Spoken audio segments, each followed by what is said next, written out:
ক্ষমা চাইবেন না শেখ হাসিনা, থাকবেন ভারতেই, ফিরবেন না বাংলাদেশেও।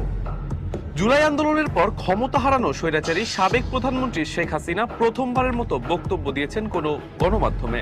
তিনি দাবি করেন ছাত্র আন্দোলনে 1400 জনের মৃত্যুর দাবি একটা প্রোপাগ্যান্ডা, আর যা মৃত্যুর ঘটনা ঘটেছে সেটার দায় তার নয় বরং নিরাপত্তা বাহিনীর।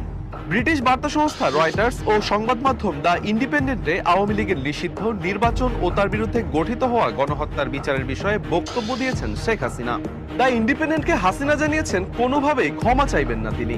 জাতিসংঘের স্বাধীন ফ্যাক্ট ফাইন্ডিং টিমের তথ্যকেও সরাসরি অস্বীকার করেছেন শেখ হাসিনা। জানিয়েছেন জাতিসংঘের দেওয়া অন্তত 1400 জনের মৃত্যুর খবর প্রোপাগান্ডা ও অতিরঞ্জিত।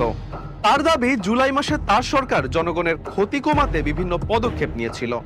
হাসিনা জানান তৎকালীন সরকার প্রধান হিসাবে সহিংসতা বা গণহত্যা কোনোটারই সরাসরি নির্দেশ তার ছিল না, বরং ফিল্ডের অফিসার ও নিরাপত্তা বিষয়ে জড়িতদের সিদ্ধান্তে ব্যবহার করা হয়েছে আগ্নেয়াস্ত্র। অর্থাৎ হাসিনা প্রথমে বলতে চাইছেন যে পরিমাণ নিহতের সংখ্যা জাতিসংঘ প্রকাশ করেছে তা অতিরঞ্জিত। এরপর তিনি জানিয়েছেন নিহতের বিষয়ে তার কোনো দায় নেই, বরং দায় পুরোটাই চাপিয়েছেন নিরাপত্তা বাহিনীর সদস্যদের ওপরে। এদিকে আন্তর্জাতিক অপরাধ ট্রাইব্যুনালে হাসিনার অনুপস্থিতিতে চলা বিচারকে প্রহসনের বিচার হিসাবে আখ্যা দিয়েছেন তিনি। তবে তিনি কেন ভারত পালালেন সে সিদ্ধান্তের বিষয়ে জানতে চাইলে হাসিনা জানান 5 আগস্ট দেশ ছেড়েছিলেন তিনি বাধ্য হয়ে। দেশে থাকলে শুধু তার নয়, তার আশেপাশের মানুষের জীবনও বিপন্ন হতো। দেশ ত্যাগ ও আওয়ামী লীগ নিষিদ্ধ হওয়ার পর হাসিনা বলেন বাংলাদেশে গণতন্ত্র পুনরুদ্ধারে তিনি এখনো প্রতিশ্রুতিবদ্ধ।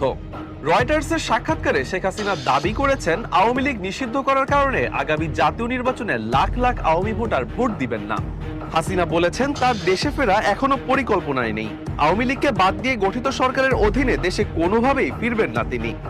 তবে বৈধ সরকার ও সংবিধান রক্ষা পেলে দেশে ফেরার আশা আছে শেখ হাসিনার। এদিকে আওয়ামী লীগ দলটির প্রধান হিসাবে এখনো নিজ পদে আসীন আছেন শেখ হাসিনা। দলের ভবিষ্যতের বিষয়ে তিনি জানান আওয়ামী লীগের নেতৃত্ব পরিবারের উপর নির্ভর করবে না। তবে রয়টার্সের এই প্রতিবেদনেই বলা হয় হাসিনা পুত্র জয় জানিয়েছেন দায়িত্ব পেলেই আওয়ামী লীগের নেতৃত্ব দিতে প্রস্তুত তিনি। শেখ সাদি, মানব জমিন।